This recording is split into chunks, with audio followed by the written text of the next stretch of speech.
It's time to put my boy to sleep, for he's going under surgery. Hello everybody, Hunter here for a brand new video of, well, an iPod repair bonanza because, well, it's not really an iPod, but you get the point. It's an iPhone. And it's my own phone today because this thing has had a terrible battery. And look what decided to show up. Our friends iFixit, not sponsored. I ordered a battery from them because I desperately needed a new battery for it. Played Go Fest, which is a Pokemon Go event, and realized that my phone wants to die at any site, like any way possible. So as we unpack this battery that I'm doing right now, because I can't really do that on this screen because of how small it is sometimes. But yeah, there's our bat. It's gonna be going in. But yeah, we are going to be getting into this video, and unfortunately we're not going on location like we did in the OG iPod Repair Bonanza. We were doing this on like a little box. I almost just flashed my address. That would have been absolutely terrible. But without further ado, let's get into this. Okay, I think you guys have probably seen me do this before. It's really not hard. We gotta shut off the phone. Pretty sure the phone was almost dead to begin with, but it was at 87% battery health, except for the fact that it's been like that since almost November.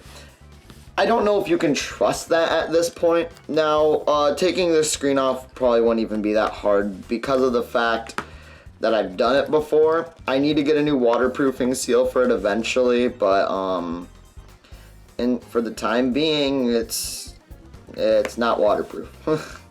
That's unfortunate, but whatever. Also, it's nice to be getting back to being able to do another tech video. I haven't done that in a bit. It's been a while. It's mostly just because of the fact that there's been nothing to do, but it's my birthday time around that area. So I'm like being able to get stuff, you know, as birthdays usually go. But yeah, I'm gonna try to do this without taking any of the screen stuff off, mostly just because I really don't want to. Like, I really just don't want to have to deal with that. So we are going to try to do this without taking any of the screen stuff off. There we go. I liked the sound of that. Not really. But we have that off. Oh, I also realized I never put in the pentalobe bits. That's actually kind of funny to realize. I was able to just take off the screen. Usually I actually do remember to put the pentalobe bits on there, but I guess I just kind of didn't do that. We'll put that screw right there. This probably won't be a super duper long video because it's really straightforward. Like I'm literally taking out and putting in a new battery, but the process after that's going to be a little annoying because you have to calibrate the battery where you have to bring it to 100 and then drain it all the way to 0. So yeah, I made sure to not kill it. Now we are going to try to take out the adhesive. Before we do that, let's unbox our actual thing, because here's the problem. I hate undoing those batteries. Wow, it's a new battery. Guys, we did it. It's nothing crazy. We've seen this before. Except now, we don't have adhesive that covers the wireless charging port. I wonder if that will increase any sort of charging. We'll keep that there. We'll keep that on. It's a spectator now. It will not spectate. So, cue what will probably end up being the time lapse, because I really hate doing this. Let's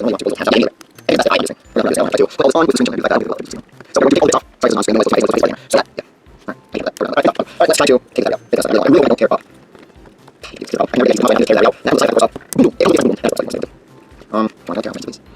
Bro, I swear this is gonna go so poorly. I'll be back when I finish this, guys. Alrighty, we are so Barack. We are done. I realized that when I initially put this battery in, maybe there's a flashback to it because I made that video. Only battery out.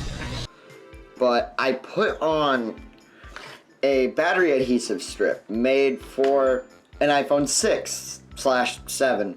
The problem with that those were phones that didn't have the charging coil in the back. So, it kind of tore up the little insulation for the thing, but the thing is I kind of need to keep that in there.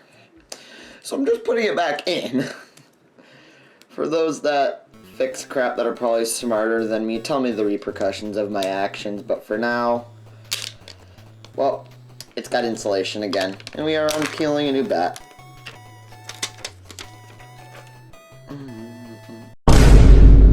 Alright, so we have our new bat. We should theoretically be able to just place it down like this. Does this work?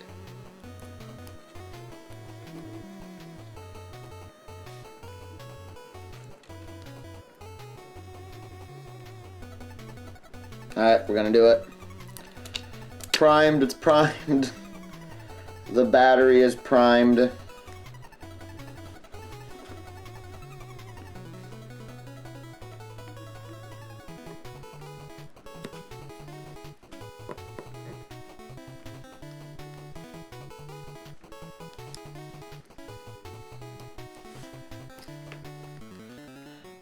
Alright,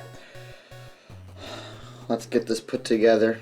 I'm not going to put down any parts yet. I'm going to plug everything in and make sure it turns on.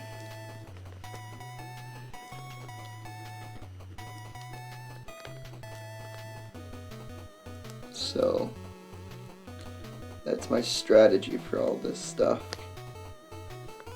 We are going to make sure it works.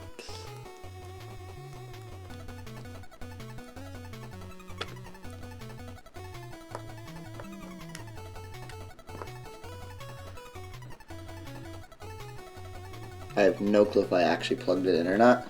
Let's find out. We're about to find out here real quick if I actually plugged it in. Yeah, I did. Let's go. Alright. We're gonna find out if the iPhone likes it or not. Because here was the thing. When I swapped this battery into the new phone, my phone was fine with it. It actually even still gave me battery health for it. Because normally when you switch the batteries, it's like, oh yeah, it's gonna like, you know, not tell you the battery health of it anymore. But this it was just completely fine with. What's it gonna tell me?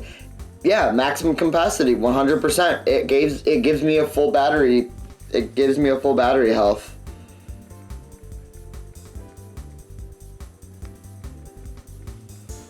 So yeah, also, why are my AirPods randomly connecting? That's kind of weird. Alrighty, time to yet again shut this down because I don't want that interfering with anything. And now it's time to put this boy back together. It survived. I guess maybe with older phones, the new concept of battery health was not as harshly, wasn't much of a punishment if you switched your battery.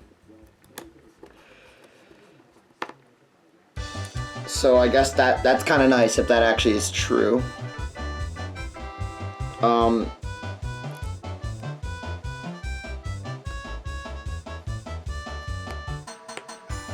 minutes.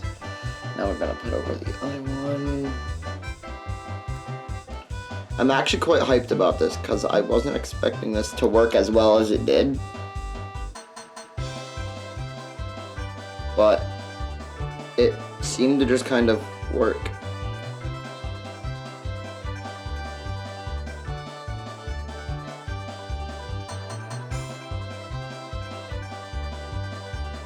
Sorry if I'm being silent. I try to be quiet when I'm trying to concentrate on something. I'm just trying to make sure I don't do it wrong.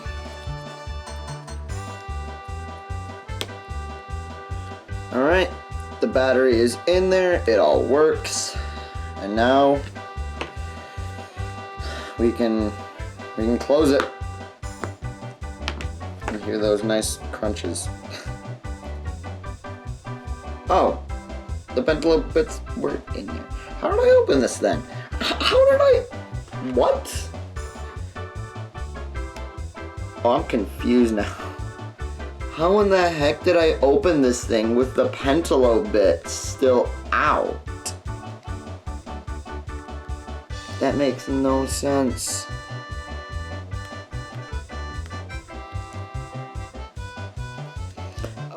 I guess we're just gonna have to plug it in then. Yeah, like for some reason, the pentalobe bits didn't keep the phone closed. That's kind of weird. I'll have to look into that, but I only remember one other case where that happened, and it was because of the fact that, actually, I don't remember what caused it. But, yeah, that is a repair done well. We'll see if it still wirelessly charges nicely, and we'll see if it still gets hot. Now, of course, you still gotta calibrate it, where you gotta charge it to 100%, keep it there for 2 hours, drain it, and then charge it back to 100%. That is just to make sure the battery, you know, doesn't do weird things, doesn't get suspicious. But yeah, and it's all done. I have a battery charging. I have a strip for whenever that happens. Now, does it have any info for this battery, or is it just gonna be stuck at that? It just drops off completely. Okay, that's nice.